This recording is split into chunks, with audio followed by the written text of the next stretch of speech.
Bueno, la profesora Ana Fe Gil nos solicitó que hiciéramos una contribución desde el punto de vista de la seguridad y la defensa a los estudios sobre la Unión Europea, y eso es lo que nos ha traído. Es decir, cuál es en la Unión Europea la dimensión de la seguridad y la defensa y cómo España se está comprometiendo de forma muy decidida en la construcción de la Unión Europea desde la perspectiva de la seguridad y la defensa.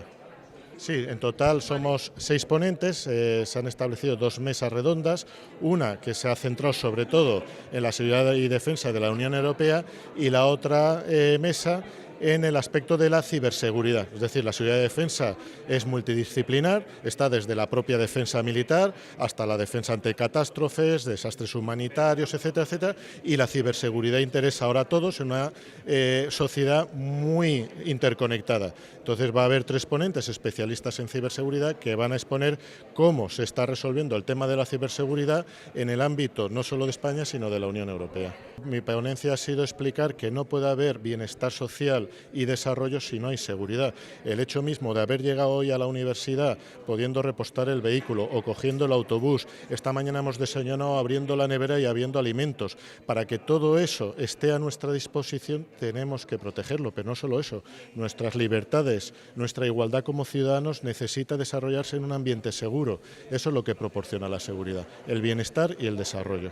Los retos a los que se enfrenta la seguridad de la Unión Europea, desde luego, es la inestabilidad en los países del Sahel. El Sahel es la zona geográfica que está por debajo del Magreb, por debajo del norte de África, donde estados fallidos pues favorecen el crimen organizado, la delincuencia, el tráfico de personas, el tráfico de drogas, el tráfico de armas, y obviamente la Unión Europea intenta hacer una campana de seguridad de forma que toda esa inestabilidad no llegue hacia Europa. ¿Cómo lo hace? No mediante un conflicto bélico, sino mediante apoyo al desarrollo.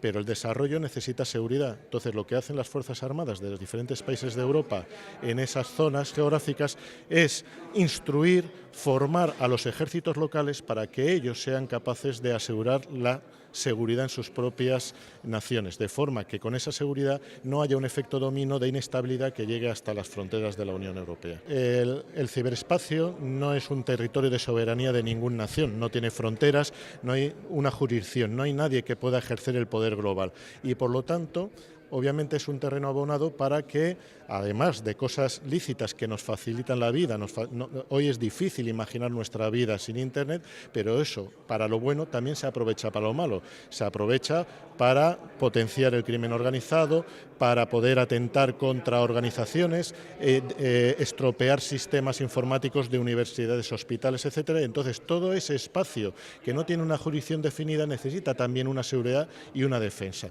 Y eso es lo que se va a analizar en la mesa redonda que tenemos a continuación.